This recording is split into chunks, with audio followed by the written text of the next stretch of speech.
kita akan melanjutkan pembahasan kita tadi malam. Tadi malam kita sudah menuntaskan ya ayat ke-7 dari surah Al-Lail, maka kita akan melanjutkan ke ayat 8, ayat berikutnya pada surah Al-Lail. Ya, insyaallah kita akan bedah pembahasannya per huruf, per harokat, dan per hukum tajwid. Jadi silakan disimak baik-baik teman-teman sekalian, fokus, konsentrasi ya. Oke, tanpa berlama-lama mari kita mulai teman-teman sekalian. Baik. Huruf yang pertama yang akan kita bahas pada kesempatan pagi hari ini adalah huruf yang ini ya. Oke, sebelum kita mulai, ini huruf apa teman-teman? Ada yang tahu? Ini namanya adalah huruf waw. Jadi jangan sampai di antara teman-teman ada yang bilang bahwasannya ini adalah huruf wa. Nah, di dalam huruf hijaiyah tidak ada yang namanya huruf wa. Ini namanya adalah huruf waw. Ya. Nah, huruf waw ini coba saya pengen nanya. Huruf waw ini huruf yang mudah untuk dilafalkan atau huruf yang sulit untuk dilafalkan? Coba komen di kolom komentar. Huruf waw itu huruf yang mudah dilafalkan atau sulit dilafalkan? Mudah ya? Nah, saking mudahnya huruf waw dilafalkan, banyak di antara kita menganggap remeh atau tidak fokus ketika melafalkan huruf waw. Karena saking gampangnya gitu loh. Nah, ingat, setiap huruf hijaiyah itu punya tata caranya tersendiri untuk kita lafalkan. Punya tempat keluar hurufnya tersendiri. Alias istilahnya disebut dengan makhraj. Nah, di mana makhraj huruf waw? Di mana tempat keluar huruf waw? Oke, mari kita simak baik-baik. Nah, jadi huruf waw itu, nah perhatikan ya tuh ya. Jadi setiap huruf hijaiyah itu punya makhrajnya masing-masing. Punya tempat keluar hurufnya masing-masing. Nah, huruf waw ini dilafalkan tempat keluarnya dari mana? Dari asyafatain. Asyafatain itu apa?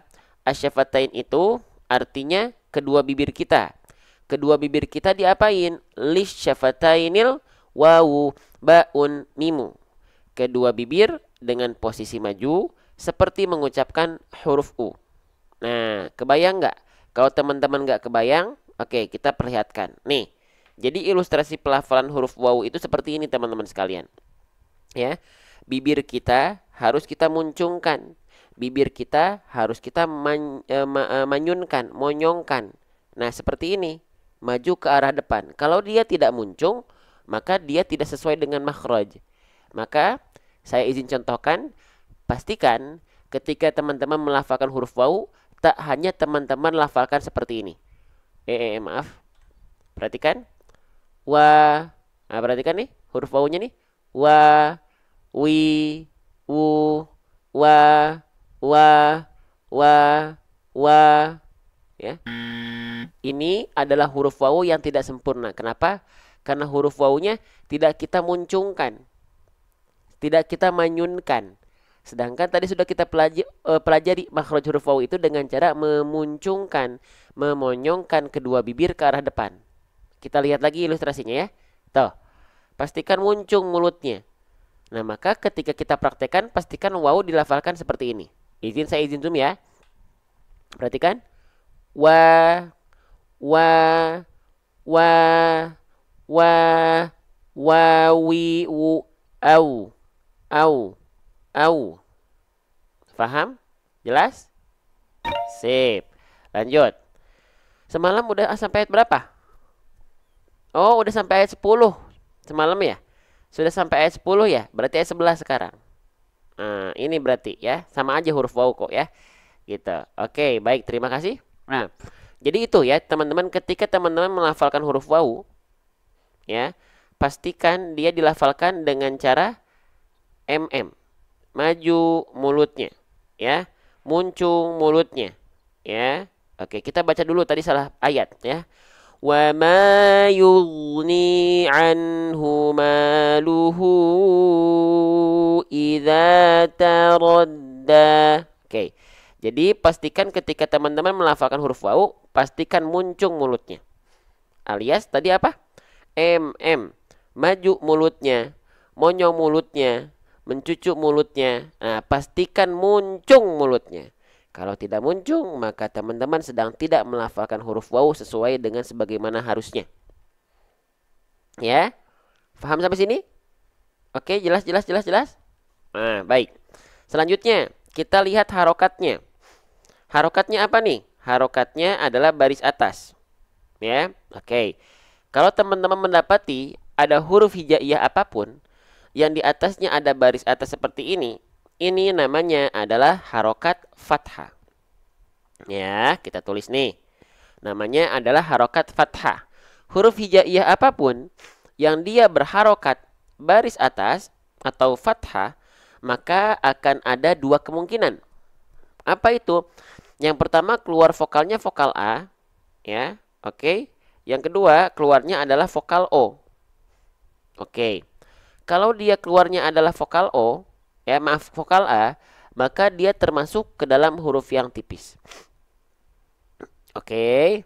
Kalau dia keluar dengan vokal O, maka dia termasuk ke dalam huruf yang tebal. Ya. Nah, contoh misalnya huruf yang ketika fathah baris atas dia dibaca dengan vokal O. Contohnya apa? Contohnya huruf bod. Huruf bod ketika dilafalkan kan nggak kita baca da, tapi kita baca bo. Kenapa keluarnya vokal O? Karena dia termasuk ke dalam huruf yang tebal. Contoh lain, misalnya ada huruf sod. Huruf sod ketika dia berharokat baris atas kan nggak kita baca sa, tapi kita baca so. Kenapa keluar vokal O? Karena dia adalah huruf yang tebal. Ya, jadi ada huruf-huruf yang ketika fathah vokalnya bukan A, tapi dia condong ke vokal O, maka itu adalah huruf yang tebal. Pertanyaan berikutnya, kalau dia dilafalkan dengan vokal A, ba, ta, sa, ja. Nah, itu adalah huruf-huruf yang tipis. Kalau vokalnya A. Nah, sekarang pertanyaan dari saya. Huruf waw ini ketika dia berharokat fathah, dia dibaca dengan vokal A atau dia dibaca dengan vokal O? Ayo. Coba berpikir dan komen di kolom komentar.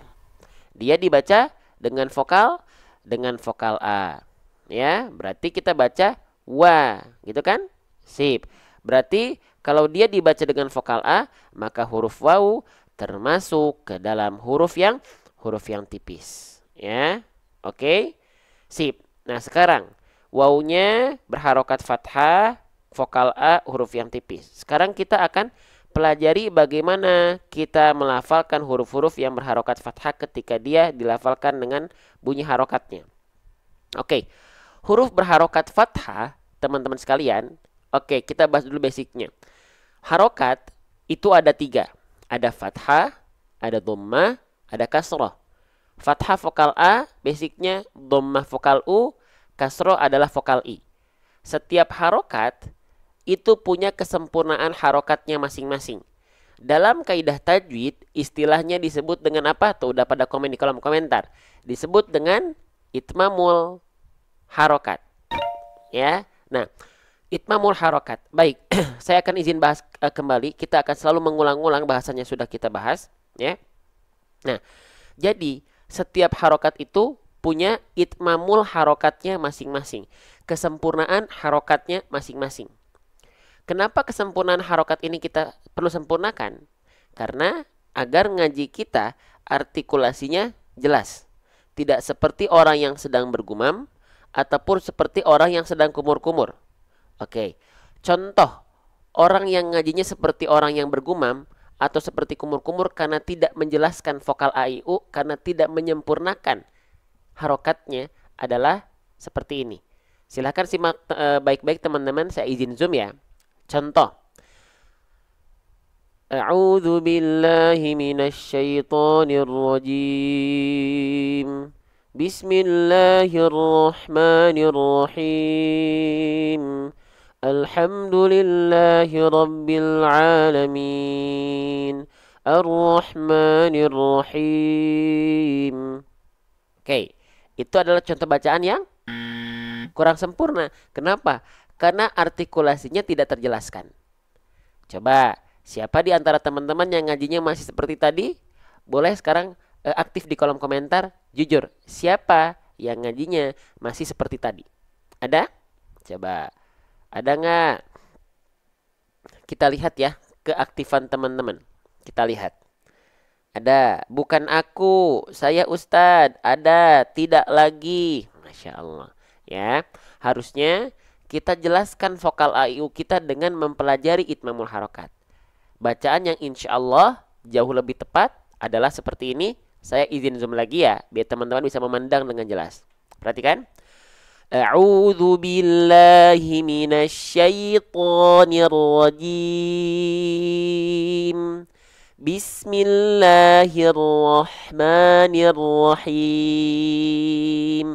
Alhamdulillahi rabbil alamin. Ar-Rahmanir-Rahim. Jadi jelaskan bunyi vokal a i u-nya dengan mempelajari itmamul harokat. Ya, baik. Sekarang kita cek dulu dalam ayat yang sedang kita bahas. Ya, harokatnya harokat baris atas atau berharokat fathah. Bagaimana menyempurnakan harokat fathah? Baik. Cara menyempurnakan harokat fathah alias itmamul harokat fathah itu dengan cara BM. Kelihatan tulisannya BM. Jadi ketika fathah mau dia vokal A, mau dia vokal O, huruf berharokat fathah itu sama semua. Dibaca dengan cara BM. BM itu artinya adalah buka mulut. Ya. Mau fathahnya ketika dia vokal A, buka mulut. Mau fathahnya ketika dia vokal O, buka mulut. Banyak orang melafalkan fathah kalau di vokal A itu kebanyakan masih condongnya mingkem-mingkem. Contohnya begini. Perhatikan vokal A-nya ya. Bismillahirrahmanirrahim. Perhatikan vokal A-nya. Bismillahirrahmanirrahim. Tuh. Bismillahirrahmanirrahim. Itu bagus bacaannya. Tapi fathahnya nggak sempurna. Kenapa? Karena nggak clear bunyi vokal A-nya. Kenapa? Karena mulutnya tidak dibuka. Maka mulut kita harus dibuka teman-teman sekalian. Biar jelas apa artikulasi vokal A-nya. Itu untuk fathah vokal A. Kalau fathahnya adalah vokal O, banyak orang melafalkan bukan membuka mulut, tapi memuncungkan, memonyongkan mulut. Contoh, perhatikan baik-baik vokal O-nya ya. A'udzu billahi minasyaitonir rajim. Kelihatan vokal O-nya muncung? A'udzu billahi minasyaitonir rajim. Nah, ingat, mau vokal A, mau vokal O, huruf berharokat fathah dibuka mulutnya, bukan dimuncungkan seperti tadi. Maka, perhatikan bacaan yang lebih tepat, perhatikan vokal A dan vokal O-nya. Mulutnya hanya cukup dibuka saja. A'udzu billahi minasyaitonir rajim. Bismillahirrahmanirrahim. Jadi nggak ada yang dia dimuncung-muncungkan atau mingkem-mingkem saja. Kenapa? Karena huruf berharokat fathah, baik vokal A, baik vokal O, itu disempurnakan dengan cara wal maftuhu bil fathi fham. Sempurnanya fathah bil fathi fham dengan membuka mulut kita. Paham sampai sini? Kita lanjutkan. Terima kasih yang sudah tap like dan share. Semoga jadi pahala jariah buat teman-teman. Barakallahu fikum. Lanjut. Nah, sekarang bagaimana? Ya, dia membuka mulut kalau fathah, baik vokal A, baik vokal O. Lantas bedanya apa? Kalau fathahnya adalah vokal A, maka dia buka mulutnya harus SS. SS itu apa? Sambil senyum. Kenapa? Karena vokal A kan itu tandanya huruf tipis. Sambil senyum itu agar menjaga kadar tipisnya tetap tipis. Ya, oke. Lalu ada fathah buka mulut kalau vokalnya O, dia TS. Dia buka mulutnya tanpa senyum. Kenapa? Untuk menjaga kadar tebal dari huruf tersebut.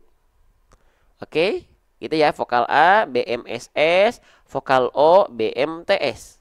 Sekarang pertanyaannya, berarti di sini huruf wawunya berharokat fathah, vokalnya A adalah huruf tipis. Maka dia dilafalkan dengan cara BMSS atau BMTS. Coba teman-teman sekalian. Ayo, kira-kira Kira-kira dia BMSS atau BMTS? BMSS ya, teman-teman sekalian, BMSS ya. Oke. Tenang, teman-teman yang mungkin baru pertama kali gabung live ini, ya kita pasti contohkan. Asal teman-teman ikutin, sabar.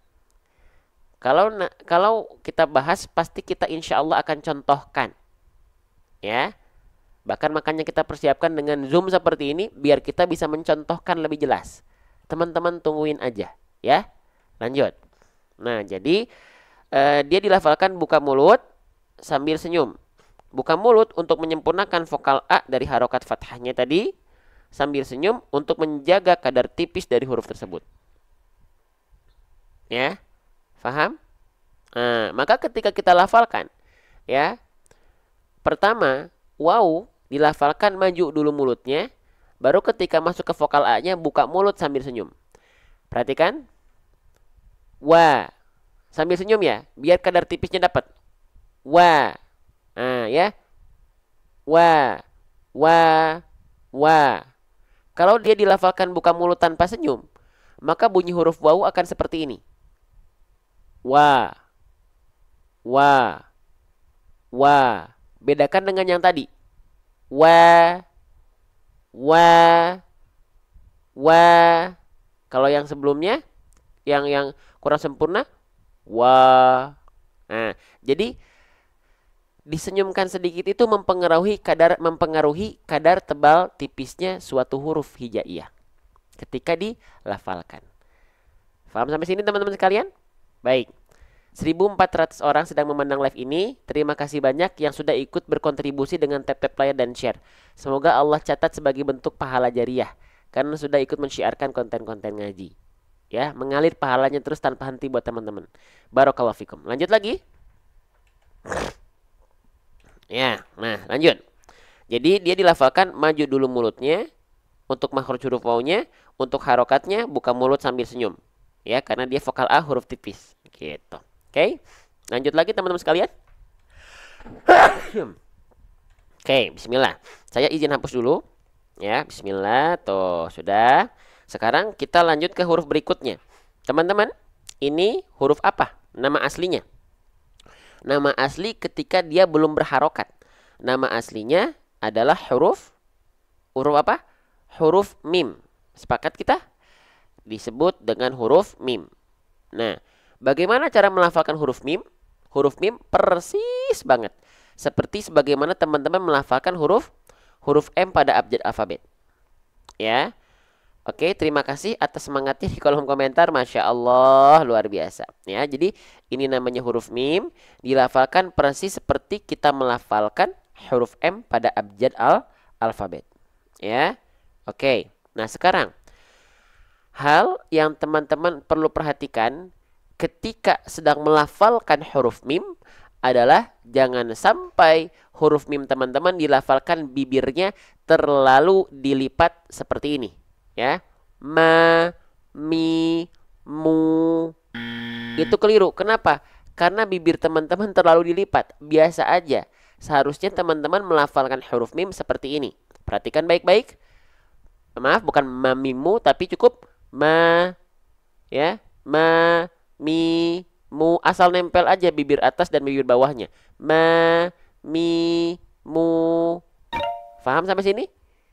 Jelas sampai sini? Nah, biasanya bunda-bunda nih, emak-emak super duper solihah, ya, yang melafalkan huruf mim bibirnya terlalu dilipat. Jangan kayak lagi benerin lipstick ya. Gitu. Oke, sip. Lanjut. Mimnya berharokat fathah, ya. Nah, mimnya berharokat fathah. Nah, mim ketika berharokat fathah dibaca dengan vokal A atau dengan vokal O, teman-teman? Mim ketika dia berharokat fathah dibaca dengan vokal A atau dengan vokal O?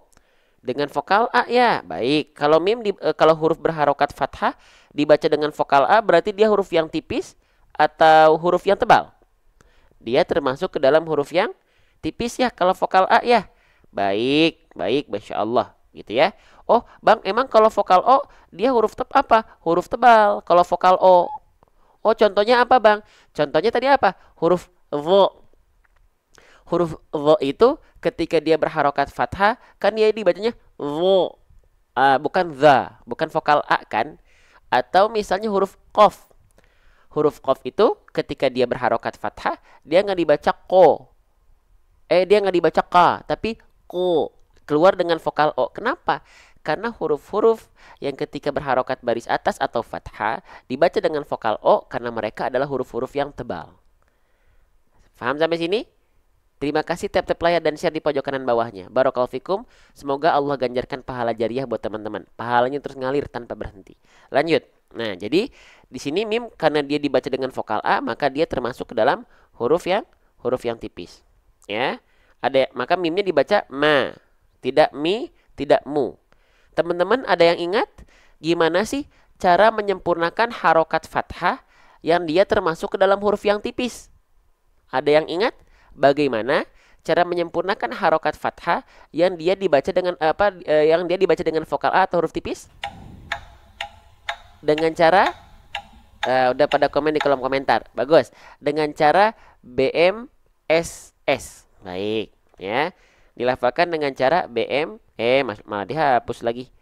Dengan cara BMSS. Ya. BM artinya buka mulut. SS artinya sambil senyum. Buka mulut biar apa bang? Biar vokal A-nya jelas. Wal maftuhu bil fathi fham. Sambil senyum biar apa bang? Biar kan ini kan huruf tipis nih. Nah biar kadar tipisnya terjaga maka dia dilafalkan sambil senyum tipis-tipis. Ya. Nah mim berharokat fathah, huruf tipis, vokal A buka mulut sambil senyum. Baik, kita praktekkan. Mim huruf berharokat fathah, mimnya dibaca dengan vokal A termasuk ke dalam huruf yang tipis. Maka bagaimana kita lafalkannya? Oke, perhatikan baik-baik. Konsentrasi. Kalau dia dilafalkan buka mulut tanpa senyum, maka bunyinya akan seperti ini. Ma. Nah, jadi kedengarannya kurang tipis. Maka kita senyumkan sedikit, buka mulut sambil senyum. Yang asalnya ma menjadi ma. Tuh. Ma.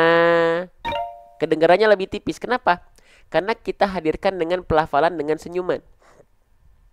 Ya, gitu. Paham sampai sini? Jadi huruf-huruf yang dia berharokat fathah, ingat baik-baik, bukan hanya teman-teman sekedar melafalkannya dengan membuka mulut saja, tapi teman-teman mesti jika ingin menyempurnakan kadar tipis dari huruf tersebut dilafalkan sambil senyum. Waalaikumsalam. Paham sampai sini? Jelas sampai sini? Allahu Akbar. Kita lanjutkan. Nah, ya, wama berarti di sini waw vokal a, mim vokal a, dua-duanya buka mulut sambil senyum. Wama, tuh, ya sambil senyum dua-duanya. Wama yughni, tuh. Jadi wama kedengeran jelas, tipisnya kedengeran. Ya, tapi hati-hati jangan terlalu tipis, nanti bunyinya miring nanti. Jodohnya begini. Ya, contohnya begini. Weme, bukan weme. Wama, tetap jelas vokal A-nya. Ya. Oke. Paham sampai sini? Oke, baik. 1900 orang berkumpul karena Quran. Terima kasih yang sudah tap like dan share. Semoga jadi pahala jariah buat teman-teman, pahala yang tidak terputus insyaallah. Lanjut, ya. Wama. Nah, kita lanjutkan teman-teman sekalian ya. Nah, oke, sip. Mimnya sudah kita pelajari. Sekarang tadi harokatnya pun sudah kita bahas. Sekarang mim fathahnya bertegur sapa dengan alif. Oke, kalau ada fathah bertegur sapa dengan alif, maka dia dibaca berapa harokat? Ayo, kira-kira berapa harokat ya? Ayo, kalau ada fathah ketemu alif, dia dibaca mesti dengan kadar panjang 2 harokat. Tuh udah pada pinter, Masya Allah, udah pada aktif di kolom komentar. Betul. Kalau ada fathah berjumpa dengan alif, maka dia mesti dibaca dengan kadar panjang 2 harokat atau ada yang menyebutnya 1 alif. Boleh. Nama hukum tajwidnya adalah mad tabi'i. Bang, tapi saya sebutnya bukan mad tabi'i, Bang. Saya sering sebutnya dengan mad asli, Bang. Boleh nggak? Boleh, sama aja. Ya. Oke, baik, sebelum kita bahas 2 harokat itu sepanjang apa, sekarang kita kenalan. Keluarga mad tabi'i itu apakah hanya fathah berjumpa dengan alif saja? Itu pertanyaannya ya. Apakah keluarga mad tabi'i itu hanya fathah berjumpa dengan alif saja atau ada yang lain? Ternyata bukan hanya fathah berjumpa dengan alif saja, tapi ada yang lain. Apa? Sip. Yang kedua, pasangan kedua adalah dhammah. Ya, pasangan ketiga adalah baris bawah atau kasroh. Pasangannya dhammah siapa? Pasangannya dhammah adalah waw mati atau waw sukun. Pasangannya kasroh baris bawah adalah ya mati atau ya sukun. Nah, inilah keluarga mad tabi'i. Ada 3 pasang. Fathah ketemu alif, itu contohnya dalam ayat. Dhammah berjumpa dengan waw sukun. Dan yang terakhir adalah kasroh berjumpa dengan ya sukun. Nah, gitu ya. Ada 3. Nah, teman-teman tahu nggak fun fact-nya ya? Salah satu hukum tajwid paling banyak dalam Al-Quran yang akan sering kita temui adalah hukum tajwid yang tadi, mad tabi'i atau mad asli. Ya, sedikit-sedikit ketika kita lagi ngaji ini, sedikit-sedikit mad tabi'i muncul. Ya, suaranya Ustadz nggak jelas, suara saya nggak jelas. Kata Bunda Sarida, suara saya nggak jelas. Coba cek dulu, apakah suaranya dan audio visualnya sudah aman? Kita pastiin dulu deh. Jelas ya? Baik, mungkin yang nggak jelas Bunda Saridah tadi yang mungkin sinyalnya kurang baik, kurang oke ya. Silakan cari tempat yang lebih baik untuk mencari sinyal terbaiknya. Kita lanjutkan kembali ya. Baik, maka salah satu hukum tajwid paling banyak dalam Al-Quran adalah mad tabi'i. Sedikit-sedikit ketika kita ngaji, kita akan seringkali mendapatkan hukum tajwid mad tabi'i. Maka karena seringnya mad tabi'i muncul ketika kita ngaji dalam Al-Quran, pastikan 2 harokatnya teman-teman konsisten. Ya, jangan sampai kadang-kadang suka kepanjangan, kependekan. Jangan sampai kadang-kadang kecepatan, kelamaan. Ya, kependekan, kecepatan, kelamaan. Nah, ini saya yakin kalau teman-teman bacaan 2 harokat mad tabi'inya itu belum konsisten, ya, pasti bacaan teman-teman kurang teratur dan kurang rapih, teman-teman. Pasti, teman-teman. Pasti. Kenapa, teman-teman sekalian? Karena memang ini sering kali kita temui. Nah, maka pastikan ketika teman-teman menemukan hukum tajwid mad tabi'i, 2 harokatnya konsisten. Konsisten, jangan kepanjangan, jangan kependekan. Caranya gimana? Baik. Cara mengkonsistenkan kadar 2 harokat pada hukum tajwid mad tabi'i itu dilafalkan dengan cara apa? Diayun saja. Diayun. Jadi diayun dengan nada. Mau nadanya falas kek, mau nadanya merdu kek, yang penting ayun dulu. Contoh ya. Wa mayu ayun mayu wa mayu ayun yu gitu. Bang, tapi kalau misalnya nadanya falas, oh nggak apa-apa. Yang penting ini terselamatkan dulu 2 harokatnya. Ini yang paling penting. Baru masuk ke nadanya, falas atau enggak itu terakhir. Ya, contoh bacaannya flat. Wa mayu ayun yu wa mayu. Boleh enggak? Boleh saja. Yang terpenting ini dulu nih, yang paling penting. 2 harokatnya terjaga dulu. Bahkan teman-teman enggak ayunkan pun enggak masalah. Teman-teman tidak ayunkan pun enggak masalah. Yang terpenting tadi kadar 2 harokatnya terjaga. Contoh, wa mayu wa mayu wa mayu, itu dia tidak diayunkan. Ya gitu. Oke, itu terima kasih Kak Husnul Khotimah. 2 harokat bisa dengan mengayunkannya saja. Allahu Akbar.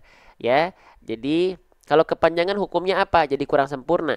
Khawatir bahkan bisa menjadi kesalahan besar. Kenapa? Karena menambah huruf mad di sana. Menambah panjang huruf berarti menambah huruf.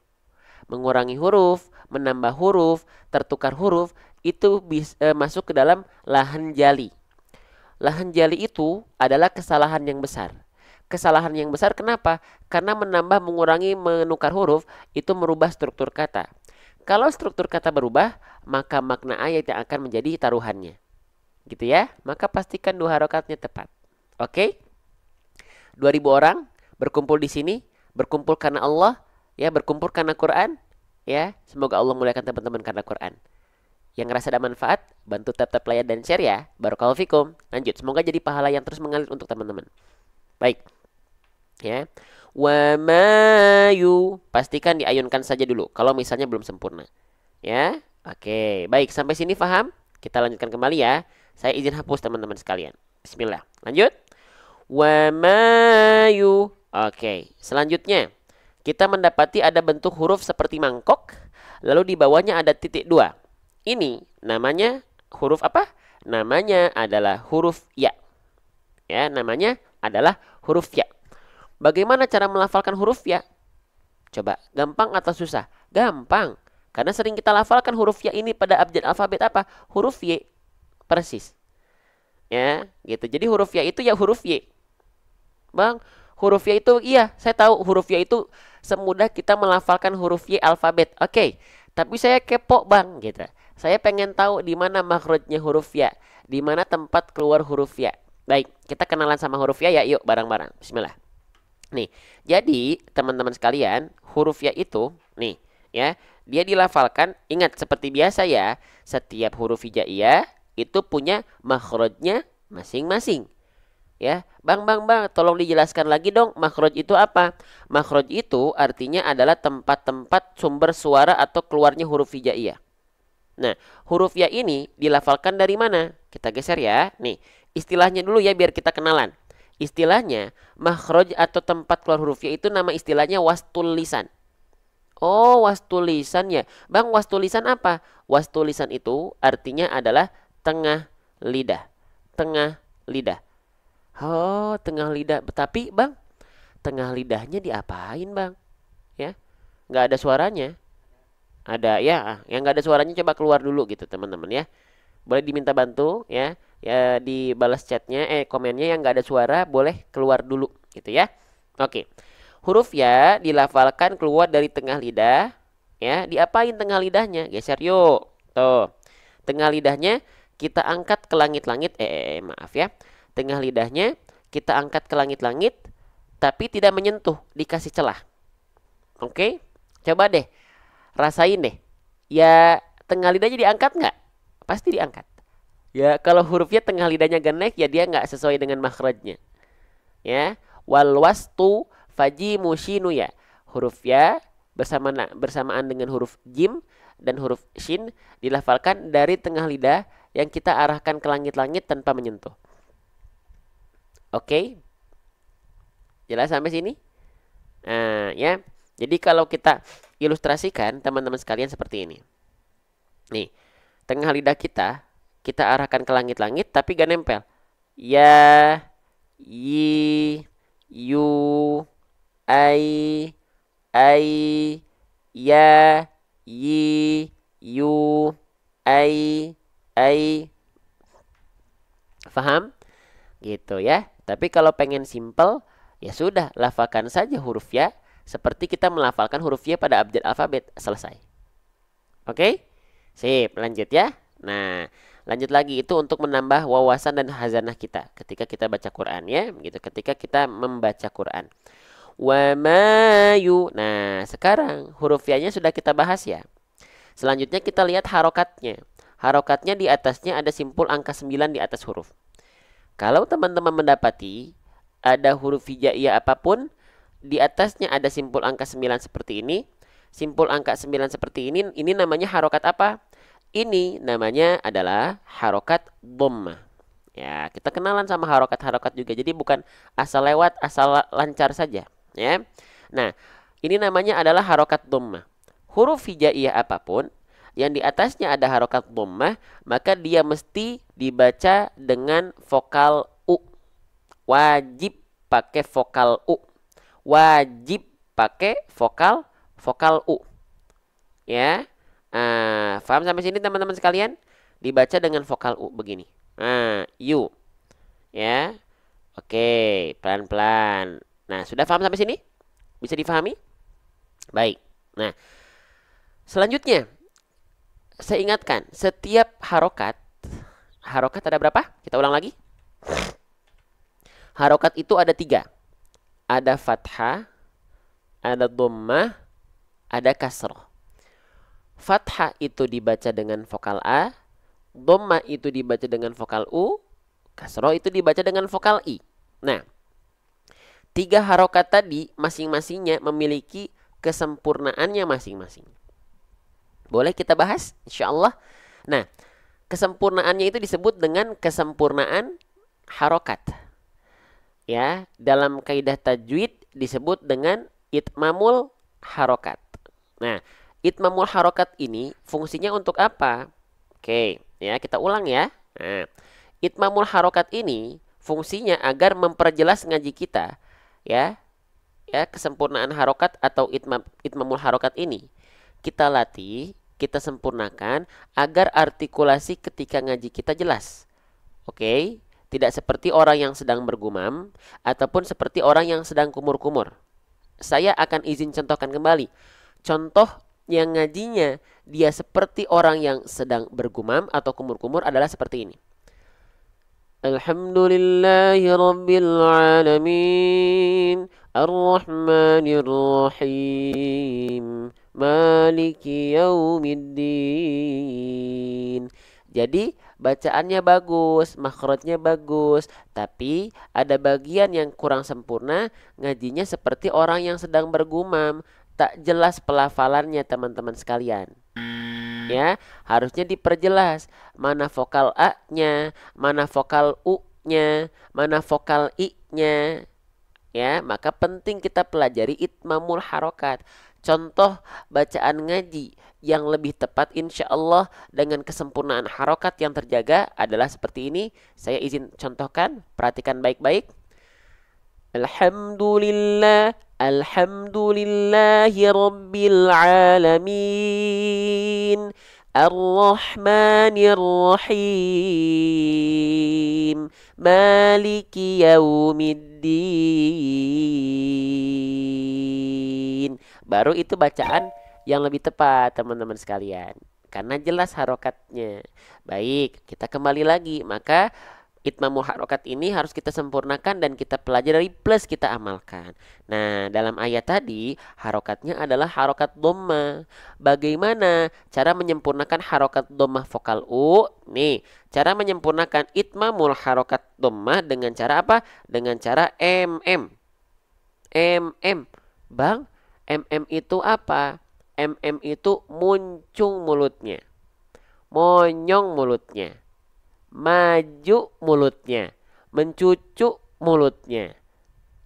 Ya, jadi misalnya nih, kita praktekkan ke dalam ayat ya. Nih, di sini ya-nya berharokat dhamma. Maka dibaca yu-nya harus muncung mulutnya, harus mm. Maju mulutnya, ya. Contoh ya, kita bolak-balik nggak apa-apa nih, pusing nggak kalau saya bolak-balik seperti ini? Ke mushafnya, mushaf digitalnya ke muka saya, mushaf digital ke muka saya, pusing nggak? Coba, takutnya pusing. Kalau pusing gak usah diarahkan ke muka saya. Enggak ya, nggak pusing ya. Aman ya. Baik, sebelum kita lanjutkan, sekali lagi untuk 1.800 orang, terima kasih banyak yang sudah bantu tap-tap layar dan share. Semoga apa yang kita ikhtiarkan ini Allah catat sebagai bentuk pahala yang terus mengalir. Makasih ya, siapapun teman-teman. Baik, jadi cara menyempurnakan harokat dhammah itu dengan cara MM. Maju mulutnya, monyong mulutnya. Wa kullu madmumin falan yatimma. Huruf berharokat dhammah tidak akan pernah sempurna. Illa, kecuali bidhammi syafataini dhamma. Kecuali dengan betul-betul memuncungkan mulut kita ke arah depan. Maka jangan sampai teman-teman melafalkan huruf dhammah atau huruf berharokat dhammah seperti ini ya. Perhatikan. Wa ma yughni yu. Ini ya-nya berharokat dhammah. Tapi dia kurang sempurna dhammahnya karena dibacanya yu. Harusnya yu, bukan yu. Salah, harusnya yu. Nah, itu yang lebih tepat. Karena dia dimuncungkan mulutnya. Wa ma yughni yu. Jangan jaim, jangan malu-malu, jangan ragu-ragu. Ya. Oke, sip. Ya, kita lanjutkan kembali ya. Masya Allah, ya Allah. Ya, sekali lagi ya. Teman-teman percaya nggak? Di antara 1.800 orang yang sedang memandang nih, mana ini ya, yang share gak nyampe setengahnya tuh di pojok kanan bawah. Jadi yang share ini orang-orang lebih pilihan lagi. Kenapa? Karena berkenan share konten baik ke grup-grupnya. Berarti mahal ya? Mahal teman-teman. Ya, selamat buat teman-teman yang udah bantu share karena berarti teman-teman sedang mengupayakan mencari pahala jariah dengan cara tap-tap layar dan share. Allahu Akbar, simple ya. Gitu, tapi nggak semua ternyata mau. Ya, lanjut. Kita lanjutkan. Wa mayu. Nah, sekarang saya izin hapus dulu ya. Saya izin hapus di sini maaf, izin hapus. Kita lanjutkan kembali. Nah, ini ada huruf yang menarik untuk kita bahas, teman-teman sekalian. Ya, terima kasih ya. Semoga teman-teman yang berikhtiar tap-tap layar dan share Allah ganti pahalanya. Ya, gitu. Iya. Kenapa harus share? Biar teman-teman dapat pahala jariah, teman-teman. Ya, gitu. Lanjut. Ini namanya huruf apa? Huruf yang saya blok dengan warna hijau ini namanya adalah huruf apa? Nama asli hurufnya ya. Nama asli hurufnya. Nama asli hurufnya adalah huruf ghain. Ya, saya izin tulis di bawah. Nama huruf Masya Allah. Nama hurufnya adalah huruf ghain. Ya, oke. Huruf ghain ini ya dilafalkan dari mana? Ya, bagaimana cara melafalkan huruf ghain? Perlu kita bahas atau tidak, teman-teman sekalian? Huruf ghain ini? Ya, baik, kita bahas. Perhatikan. Huruf ghain itu dilafalkan dari mana makhrajnya? Penting sekali ketika kita mengaji, makhraj ini jangan sampai kita abaikan.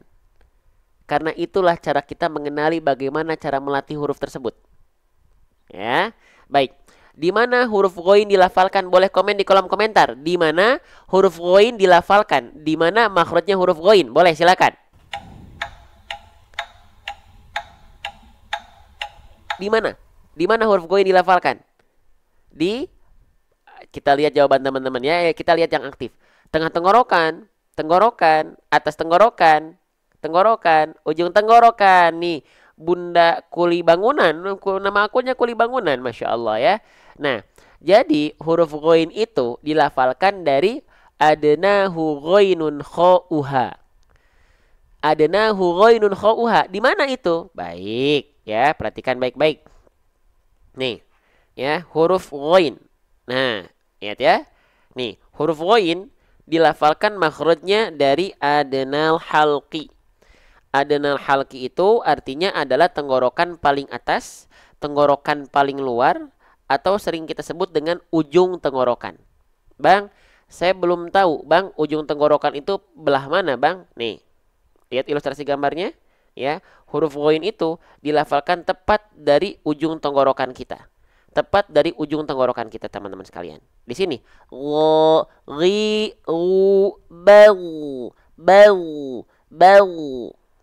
Ya. Nah, nanti ini ilustrasi gambarnya menjelaskan nggak, teman-teman? Terlihat jelas nggak? Membantu nggak ilustrasi gambarnya? Jadi huruf ghain itu dilafalkan dari ujung tenggorokan kita. Bukan dari tengah tenggorokan, bukan dari pangkal tenggorokan, tapi ujung tenggorokan. Ya. Ilustrasi gambarnya membantu ya? Membantu ya? Nah, nanti saya sedang ciptakan buku tahsin saya sendiri yang di dalamnya bukan hanya dibantu dengan ilustrasi gambar seperti ini, tapi kita hadirkan dengan ilustrasi video 3D animasi makhraj. Ya, saya tampilkan bonus buat teman-teman. Huruf ghain itu dilafalkan dari nih ya, dari ujung tenggorokan teman-teman sekalian ya, dari ujung tenggorokan ya. Nah, lanjut. Kita perhatikan lagi kembali ke pembahasan kita ya. Itu aplikasi apa nanti jadinya? Bukan aplikasi, buku, dalam bentuk buku ya, bukan dalam bentuk aplikasi. Lanjut teman-teman sekalian ya. Wa mayu. Nah, berarti dirasakan huruf ghain dari pangkal tenggorokan. Dari pangkal tenggorokan, dari ujung tenggorokan. Ikuti saya ya. Ikuti saya sekali, teman-teman sekali. Wo. Rasakan dari sini. Wo. Ri. Ru. Sekali lagi. Saya izin zoom. Dari sini ya. Dari sini nih, ujung tenggorokan. Wo. Ri. Ru. Au.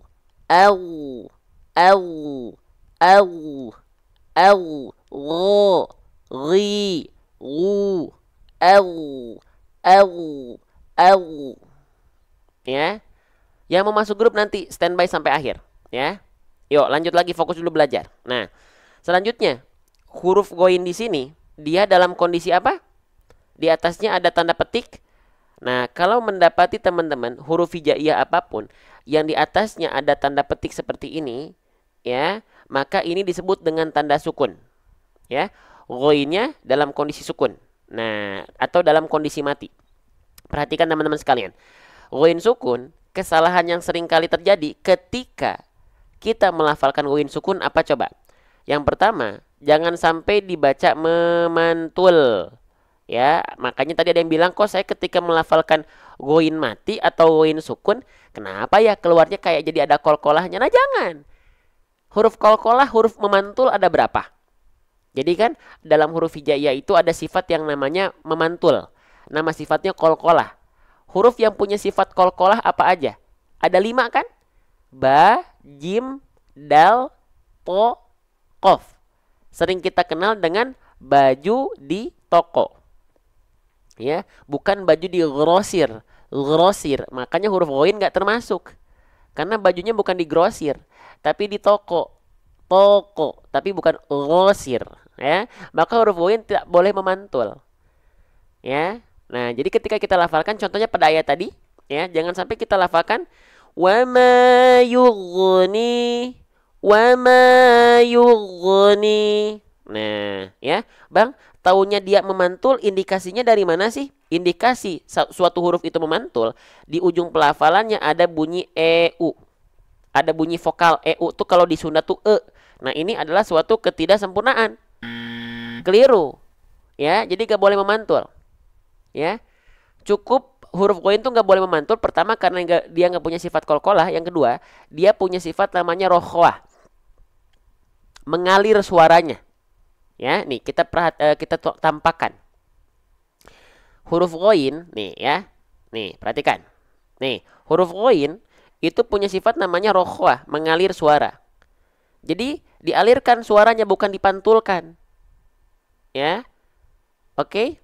Yuk, saya coba sekali ya. Saya coba contohin ya. Teman-teman ikutin dari rumah bareng-bareng bareng-bareng. 1, 2, 3. Contoh ikuti saya dulu. Wa ma yughni. Bareng-bareng. 1, 2, 3. Wa ma yughni. Ya, kita contohkan dari pelafalan ayatnya. Perhatikan. Yuk baca. Jangan memantul. Wa ma yughni, wa ma yughni, wa ma yughni. Siapa yang masih memantul? Coba komen. Siapa yang masih suka memantul? Terima kasih Kak Husnul Khotimah ya, sudah merekam ya, sudah apa tuh? Sudah bikin notulensi tuh, lihat di kolom komentar. Pahala tuh, jangan salah. Ada yang orang yang ngelihat terbantu, pahala tuh. Jangan memantul ya, dilatih. Jadi jangan sampai keluar bunyi vokal. Jadi bunyi yang keluar itu bunyi konsonan. Bunyi konsonan ghoin. Perhatikan, bukan yughu. Nah, ada ghu, enggak, tapi wa ma yughni. Pelan-pelan. Wa ma yughni. Maka teman-teman harus rasakan dari sini dulu, dari makhrajnya. Dari ujung tenggorokan. Wa ma yughni, yughni, yughni, ngalir dengan deras suaranya. Wa ma yughni. Ini maaf agak ngeblur. Oke. Wa ma yughni. Paham sampai sini? Nah, sedikit-sedikit. Bang, saya masih belum bisa. Oke, nggak apa-apa. Sedikit-sedikit aja. Ya, nggak usah harus langsung bisa sekali jalan, sekali belajar langsung harus bisa, langsung paham. Oh, enggak. Setiap orang itu punya prosesnya masing-masing. Dinikmati, disyukuri, bahagia. Aduh, sedap ya, Masya Allah. Lanjut. Nah, itu yang pertama, jangan sampai memantul. Yang kedua, huruf ghoin jangan sampai terputus suaranya. Jadi selain banyak orang melafalkan suara huruf ghoin ini dengan memantulkan suara ghoin, banyak orang juga yang melafalkan huruf ghoin sukun ini dengan memutus suaranya. Contoh, wa ma yughni. Nah, makanya teman-teman jangan bayangkan huruf ghoin itu adalah huruf G. Jangan bayangkan huruf ghoin itu adalah huruf G. Huruf G itu G, ya, ayam goreng. G itu sifatnya syiddah, kuat. G, go, gi. Tapi kalau ghoin itu sifatnya rokhwah, lemah suaranya. Lemah hurufnya, maka suaranya ngalir karena dia nggak ada penekanan yang kuat. Lo dialirkan. Lo tuh lebih lemas rasanya. Lemah. Lo ri lu. Kalau teman-teman tekan di bagian di ujung tenggorokannya terlalu kuat jadinya go, gi, gu. Jadinya seperti huruf G. Nah, makanya kalau teman-teman membayangkan bahwasannya huruf goin ini adalah huruf G ketika sukun akan sering kali terjadi kesalahan yang membuat goinnya terputus. Wa mayug ni enggak. Goin harus dialirkan suaranya. Wa mayuni. Tuh, ya. Teman-teman tekan sedikit saja di bagian ujung tenggorokan. Alirkan suaranya, itulah huruf goin. Au, il, ul, wa ma yughni. Nah, gitu ya. Bisa sampai sini? Belum nggak langsung bisa nggak apa-apa. Tapi diikutin sedikit-sedikit. Sebentar teman-teman, terima kasih banyak yang sudah bantu tap-tap layar ya, di antara 1.800 orang yang sudah tap-tap layar hampir 1.000. Siapa yang sudah menanam saham investasi akhirat dengan share live ini walaupun hanya ke satu grup, semoga jadi pahala jariah. Ada yang masuk gara-gara teman-teman, apaan nih? Ada yang ngirim ini di grup, masuk terus buka, seneng keterusan sampai ke depannya. Teman-teman yang udah ngirim kan dapat pahala jariahnya. Ya, makasih ya, barakallahu fikum. Sip. Jadi huruf goin itu jangan sampai dilafalkan dengan terputus suaranya. Ya, satu lagi ada yang belum. Ya, yang ketiga huruf goin. Siapa di antara teman-teman yang masih tertukar huruf goin dengan huruf kho? Ayo. Yang ini poin ketiga, ini kesalahan besar. Ayo, ada? Ada nggak? Nah, yang melafalkan huruf goin jadi huruf kho. Coba jujur, ada nggak? Coba. Nah, jangan ya. Nah, kenapa sih huruf goin banyak orang melafalkan ini? Wa ma yughni. Nah, kok jadi huruf kho sih? Kok jadi ada seperti bunyi-bunyi dengkuran atau nafas-nafas dengkurannya sih? Atau nafas-nafas ngoroknya sih? Nah, ini riskan memang teman-teman. Kenapa? Ghoin seringkali menyerupai huruf kho karena huruf ghoin rumahnya samaan. Makhrajnya samaan. Samaan sama siapa? Samaan sama huruf kho. Teman-teman sekalian. Saya mau ngecas dulu ya, bentar ya. Jadi huruf ghoin itu seringkali tertukar dengan huruf kho. Kenapa? Karena mereka sama rumahnya. Ya, kita bahas ya. Perhatikan baik-baik. Kita bahas, perhatikan. Nih, huruf ghoin seringkali tertukar dengan huruf kho. Kenapa? Ya. Nah, perhatikan baik-baik nih. Nih ya. Nih. Nah, lihat nih. Huruf ghoin dan kho itu satu makhraj, satu rumah, satu rahim, satu tempat keluar huruf. Dari mana? Dari ujung tenggorokan, atau nama istilahnya adalah apa? Adnal halqi. Ya, adnahu ghainun khauha. Ya. Oke. Nah, lantas yang membedakan nih sama-sama di sini tuh. Sama-sama di sini. Tuh. Cuman yang membedakan apa? Kalau huruf ghain, kalau huruf kho, dia ada sifat hams, dengkurannya, ada nafasnya. Ya. Seperti dengkuran. Kalau ghoin itu ditambal nafasnya, nggak boleh bocor. Jadi gini loh teman-teman, ya. Huruf ghoin dan kho itu rasanya sama. Rasanya sama ketika kita lafalkan seperti rasa yang dulu pernah ada. Maksudnya rasanya sama ketika dilafalkan, yaitu rasa-rasa dari tenggorokan. Wo, li, wu. Kalau huruf ghoin bocor nafasnya, ya, jadinya huruf kho, khi, khu. Ya, gitu. Oke. Jadi perbedaan di nafas aja. Udah, titik. Kalau teman-teman nggak percaya nggak nih? Nih, saya coba buktiin aja kalau gitu. Percaya nggak nih? Nih, perhatikan ya.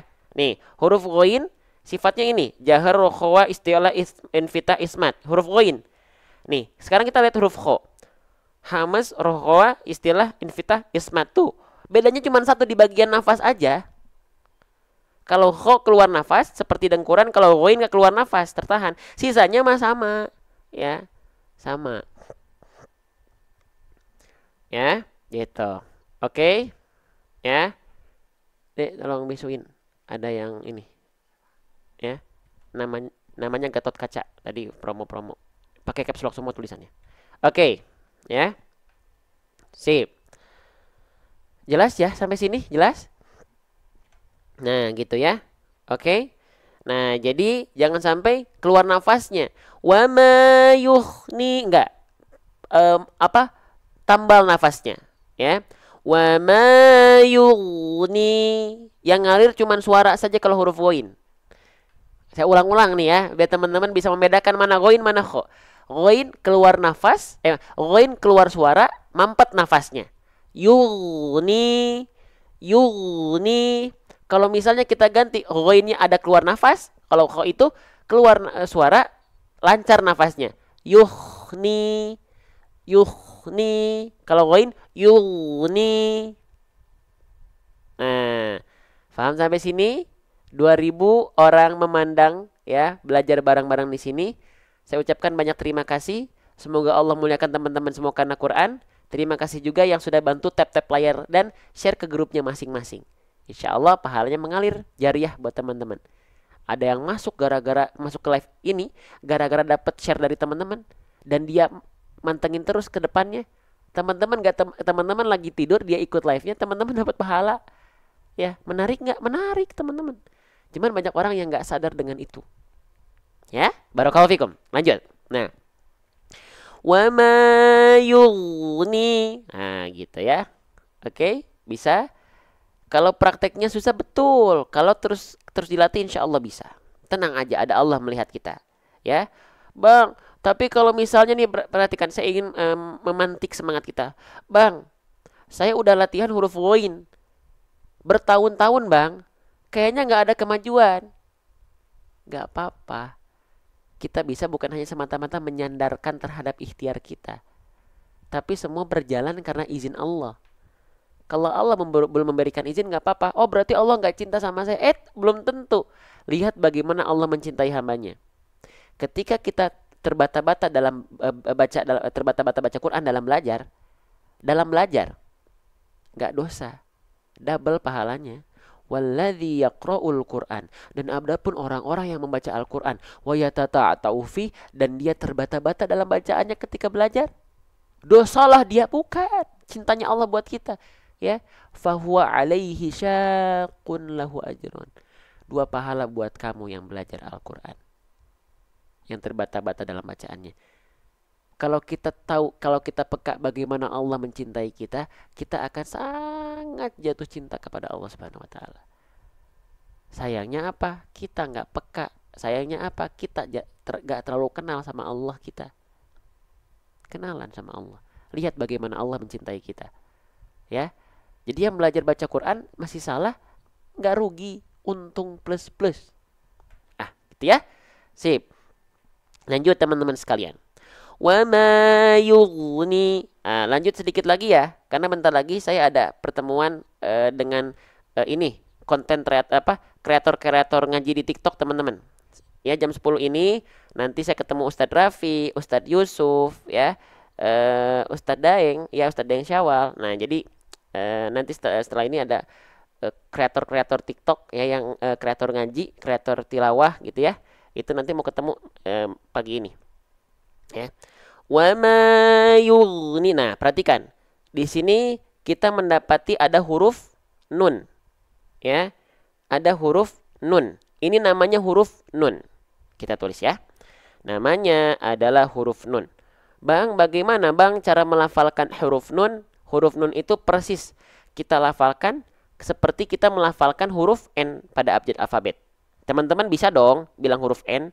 Ya, kayak bilang nanas, nari, apalagi nenek gitu ya. Nah itu huruf nun, N, ya gitu. Jadi nggak perlu kita terlalu banyak bahas karena senatural itu. Nah tapi dia berharokat baris bawah. Nunnya di sini dia berharokat baris bawah. Kalau ada huruf hijaiyah apapun yang di bawahnya terdapat baris bawah seperti ini, baris bawah ini namanya harokat apa ya? Apa coba? Huruf yang dia di bawahnya ada baris bawah seperti ini namanya adalah harokat kasroh. Keren teman-teman, makasih ya yang udah aktif ya. Barakallahu fikum ya. Masya Allah. Nah, huruf yang dia berharokat baris bawah disebut dengan harokat kasroh. Kalau ada huruf hijaiyah apapun yang dia berharokat kasroh, maaf. Kalau ada huruf hijaiyah apapun yang dia berharokat kasroh, maka dia mesti dibaca dengan vokal A, I, atau U, teman-teman. Coba, kalau ada huruf berharokat baris bawah, dia mesti dibaca dengan vokal A, dengan vokal I, dengan vokal U.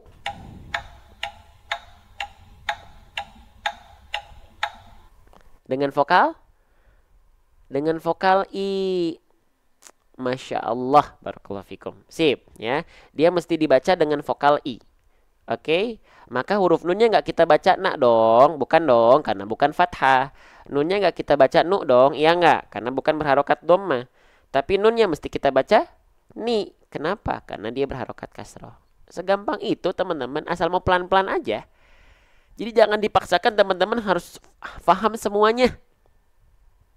Semua yang dibahas harus langsung paham, enggak. Pelan-pelan.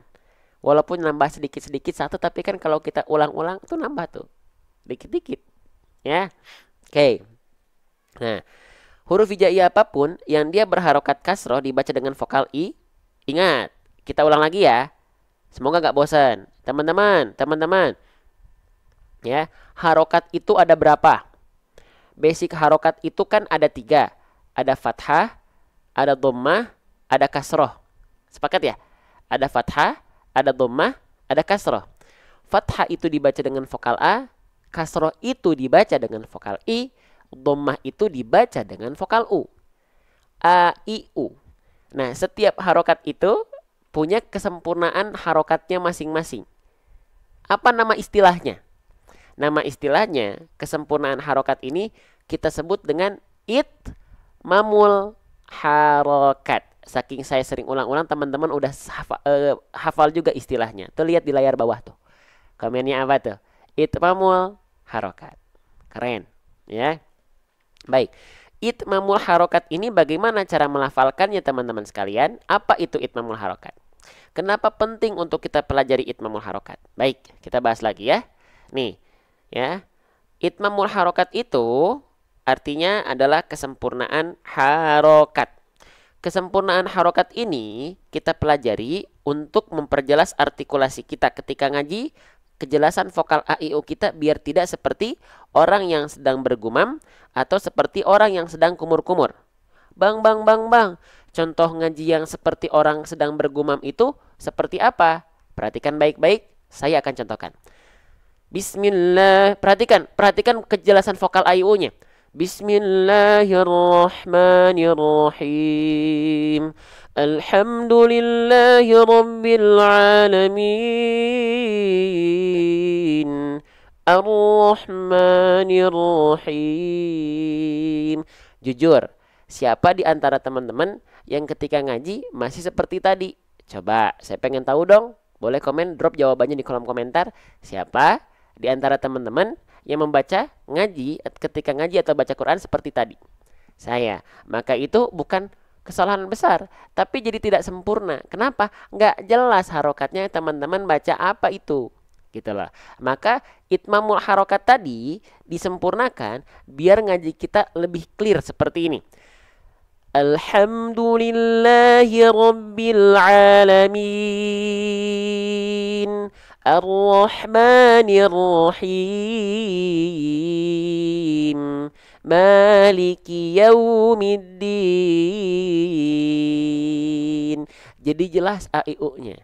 Nah, yuk sekarang kita cek yuk itmamul harokatnya. Nah, yang sedang kita bahas dalam ayat yang kita baca adalah harokat kasroh. Ya, tapi sejak ngikutin Ustadz sudah mulai ada perubahan sedikit-sedikit. Allahu Akbar, izin Allah. Allahu Akbar. Ya, nah, huruf hijaiyah apapun, ya, jadi bagaimana cara menyempurnakan harokat kasroh? Menyempurnakan vokal I itu bagaimana caranya? Gitu ya. Dengan cara apa? Nih, lihat. Itmamul harokat kasroh, fathah ada, dhammah ada. Nah, kasroh itu dengan cara apa?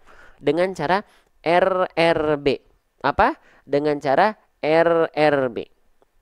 Apa itu RRB teman-teman sekalian? Yuk kita tulis dulu ya. Jadi RRB itu artinya adalah rendahkan rahang bawah. Apa? Rendahkan rahang bawah kita. Bang, sebentar. Setahu saya huruf berharokat kasroh itu dilafalkan dengan senyum atau dengan nyengir. Ternyata setelah kita terus melangkah lebih jauh, terus istiqomah, menyelami terus lebih jauh terkait dengan membaca Quran, ternyata huruf yang bervokalkan i alias huruf berharokat kasroh itu bukan bertumpu bersandar terhadap senyum-senyum, cengar-cengir, meringis-ringis. Ya, gitu. Saya jadi paham setelah telaten ngikuti live Ustadz, jadi paham posisi makhorijul huruf hijaya. Alhamdulillah. Ya, jadi mohon izin kalau di sini kita bahasnya pelan-pelan. Pelannya pelan banget. Yang dibahas tuh huruf. Satu ayat pendek ini kita udah mau 1 jam 10 menit. Yang dibahas cuman wamayugni aja. Wamayugni dalam waktu 1 jam 10 menit. Iya, memang kita lama. Memang kita bertele-tele. Kita ulang-ulang. Ya, jadi teman-teman yang sering ikut live ini, teman-teman gak perlu khawatir ketinggalan. Tapi sebelum kita lanjutkan, saya ucapkan banyak terima kasih. Masih ada yang mau tap-tap layar? Masih ada yang mau share di pojok kanan bawah yang belum share? Makasih ya. Insya Allah itu menjadi pahala yang mengalir buat teman-teman. Teman-teman nge-share ke satu grup doang. Ada yang misalnya join, ada 2 orang, 1 orang saja dan istiqomah akhirnya orang tersebut, teman-teman kan dapat pahala jariah terus mengalir. Dia lafalkan pembahasannya di sini, praktekkan dalam bacaannya, dipraktekkan dalam bacaannya sholat atau ketika ngaji, teman-teman nanam investasi di sana. Teman-teman harus bisa melihat ini. Makanya kalau teman-teman melihat ini menggiurkan banget. Menggiurkan pahala jariah ini. Ya, sebagai bentuk nanti kita mencari pertolongan paling banyak atau mencari saldo ATM pahala jariah kita. Oke, baik. Jadi tadi ya, bagaimana cara menyempurnakan harokat kasroh atau baris bawah. Sempurnanya harokat kasroh itu bukan hanya dengan cengar-cengir, senyum-senyum saja. Contohnya, wa ma yughni. Bukan hanya ke samping, apalagi mingkem. Ni, tidak. Sempurnanya harokat kasroh itu dengan cara wadhun khifadin bin khifadin lil fami yatimu, dengan cara RRB. Artinya apa? Rendahkan rahang bawah. Ya, rendahkan rahang bawah kita. Bang, saya nggak kebayang rendahkan rahang bawah itu seperti apa. Baik, rendahkan rahang bawah itu perhatikan, akan terlihat dari bibir bawah kita yang menurun ke arah bawah. Ya, jadi bukan ni, tapi ni. Direndahkan rahang bawahnya terlihat dari bibir bawah kita yang menurun ke arah bawah. Ni, gitu. Ya. Nah, kalau dia huruf yang tipis, sambil senyum aja tipis-tipis biar manis. Senyum aja tipis-tipis biar manis. Senyum aja tipis-tipis biar tipis. Yuni, ni. Kalau dia huruf tebal tanpa senyum, contoh huruf shad, sli. Ya, gitu. Ya. Jadi ketika dia melafalkan huruf sin, misalnya nih, kita bandingkan huruf tipis dan huruf tebal ketika dia berharokat kasroh. Kalau dia huruf tipis, kasrohnya sama semua, mau tebal mau tipis, RRB, rendahkan rahang bawah.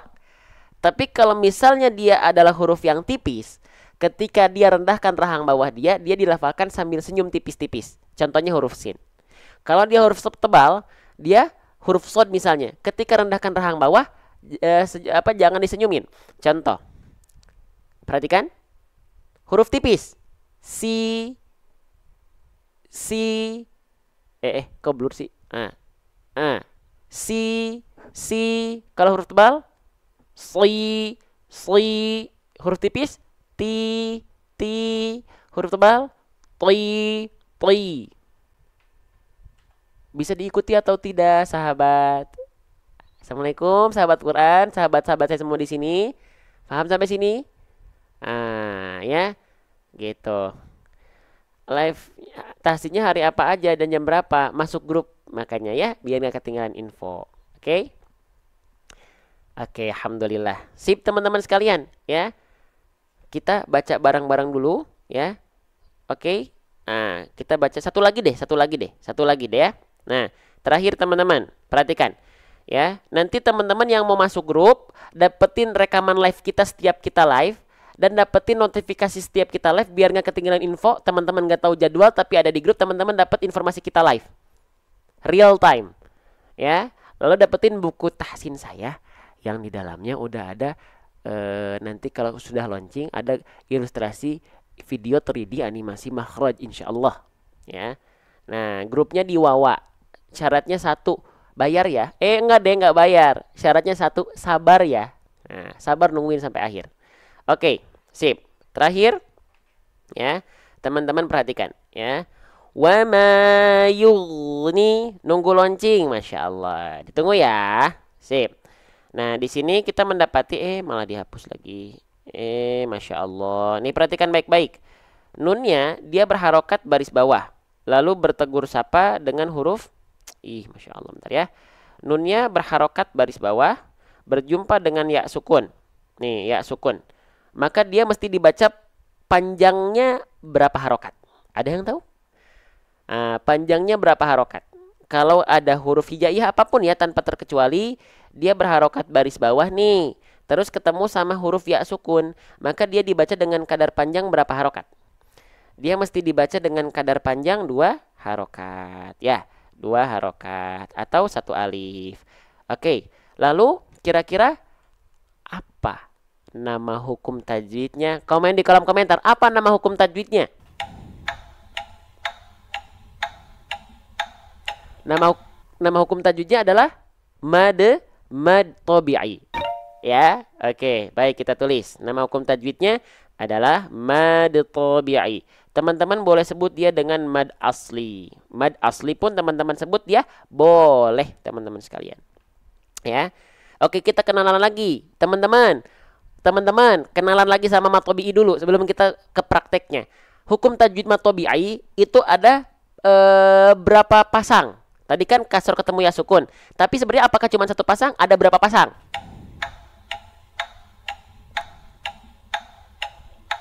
Berapa pasang? 3 pasang. Betul. Keren ya. Oke, jadi hukum tajwid mad tabi'i itu ada 3 pasang. Apa saja sahabat Quran sekalian? Yang pertama, kasroh berjumpa dengan ya sukun. Yang kedua adalah fathah bertegur sapa dengan alif. Ya. Yang ketiga ada dhammah berjumpa dengan wawu sukun atau wawu mati atau wawu mad. Ya. Jadi ada fathah berjumpa dengan alif mad tabi'i, dhammah berjumpa dengan wawu sukun mad tabi'i, ada kasrah berjumpa dengan ya sukun mad tabi'i. Jadi ada 3 hukum tajwid mad tabi'i, ada 3 kondisi. Oke, baik. Kita lanjutkan kembali teman-teman. Ya. Wa ma yughni. Nah, sekarang teman-teman, saya balik lagi ya. Mohon maaf ya. Salah satu hukum tajwid paling banyak dalam Al-Qur'an. Perhatikan. Salah satu hukum tajwid yang paling sering kita temui dalam Al-Qur'an adalah hukum tajwid ini. Mad tabi'i. Sedikit-sedikit kita akan ketemu mad tabi'i. Kita akan ketemu mad tabi'i. Maka karena kita sudah tahu mad tabi'i ini sering kita temui, pastikan ketika kita melafalkan mad tabi'i tepat 2 harokatnya. Tepat di 2 harokat, jangan sampai kepanjangan, kelamaan, jangan sampai kependekan, kecepatan. Pastikan konsisten. Kalau teman-teman mad tabi'inya tidak konsisten, maka pasti bacaan teman-teman menjadi kurang teratur atau kurang rapi. Ya, pastikan mad tabi'i teman-teman terjaga kadar 2 harokatnya. Ya. Oke, pertanyaan dari saya. Siapa di antara teman-teman yang baca 2 harokat mad tabi'inya masih belum konsisten? Kadang-kadang kepanjangan, kadang-kadang kependekan. Silahkan coba komen di kolom komentar. Saya lihat jawaban teman-teman. Siapa aja yang masih belum konsisten 2 harokatnya? Ya. Saya tidak. Yang udah tidak bagus ya. Alhamdulillah. Wah masih banyak nih yang saya nih. Baik. Bagaimana cara mengkonsistenkannya? Tadi udah ada yang nge-spill di kolom komentar dengan cara cukup kita ayun saja. Ya. Jadi, kalau teman-teman mendapati ada hukum tajwid mad tabi'i dibaca dengan kadar panjang 2 harokat, cukup di ayun. Ayun. Ayun. Di ayun. Di ayun, ya. Ayun, ya. Ni'a. ayun'a wa ma yughni'a. Nih, ini juga ingat, kita ingatkan. Ini juga mad tabi'i nih. Tuh, ya, fathah ketemu alif. Ya. Nah, yuk kita latihan konsisten 2 harokat nih. 2 harokat mad tabi'i. Diayun aja. Diayun aja nih. Ini juga mad tabi'i nih. Nih, ini mad tabi'i ini banyak kan tuh. Ini belum nyampe 1,5 setengahnya udah banyak mad tabi'i nih. Tuh, mad tabi'i, mad tabi'i, mad tabi'i. Nih, kalau teman-teman nggak percaya nih, mad tabi'i lagi. Mad tabi'i. Ya. Oke. Ya, nih, ini juga mad tabi'i nih, fathah tegak nih. Nih fathah tegak nih. Nah, ini juga mad tabi'i. Nah, berarti berapa banyak yang harus diayun? Nih, ayun, ayun, ayun. Nah, nih kita coba baca ya, perhatikan. Kita coba baca ayun aja, nggak masalah. Coba ya, 1, 2, 3. Wa ma yughni anhu maluhu idza taradda. Tuh, bisa diikutin nggak? Lagi. Diayun. Ya, teman-teman ikutan ya. Jangan cuman mingkem, jangan cuman begini. Ikutin biar dapat pahala pelafalannya. Yuk, 1, 2, 3. Wa ma yughni anhu maluhu idza taradda. Bisa? Allahu Akbar. Ya, teman-teman percaya kan mad tabi'i hukum tajwid paling banyak? Tuh. Ini ayat pendek padahal, tapi ada 5 hukum tajwid mad tabi'i. Ini terbuktikan di sini ya, di ayat ini. Oke, Bang, apakah harus selalu diayunkan? Apakah hukum tajwid mad tabi'i itu wajib diayunkan? Oh tidak, itu hanya tips dan trik biar kita bisa mengetahui kadar konsisten 2 harokat kita. Kalau nggak diayunkan boleh nggak? Contoh, wa ma yughni anhu maluhu idza taradda. Itu 2 harokatnya nggak ada yang diayunkan. Nah, nanti kalau teman-teman sudah bisa, mau diayunkan bisa, mau nggak diayunkan bisa, tinggal gabung, dikolaborasikan. Ada yang ayun, ada yang enggak. Wa ma yughni anhu maluhu idza taradda. Tuh, jadi lebih bervariasi. Ada yang ngayun, ada yang enggak. Gitu, teman-teman. Jadi pelajari dulu tajwid baru pakai nada-nada. Biar kita tahu di mana kita bisa cengkoknya ya. Gitu loh. Ya. Oke, di mana kita bisa ngayunnya ya. Gitu loh, teman-teman. Jadi nggak asal, ya. Gitu. Oke. Sip. Sip, teman-teman. Ya. Sekali lagi, teman-teman merasa terbantu nggak dengan pembahasan per huruf seperti ini? Kita tampilkan ilustrasi gambarnya, kita contohkan seperti ini. Teman-teman merasa terbantu atau tidak atas izin Allah? Saya hanya berikhtiar saja. Terbantu atau tidak? Terbantu.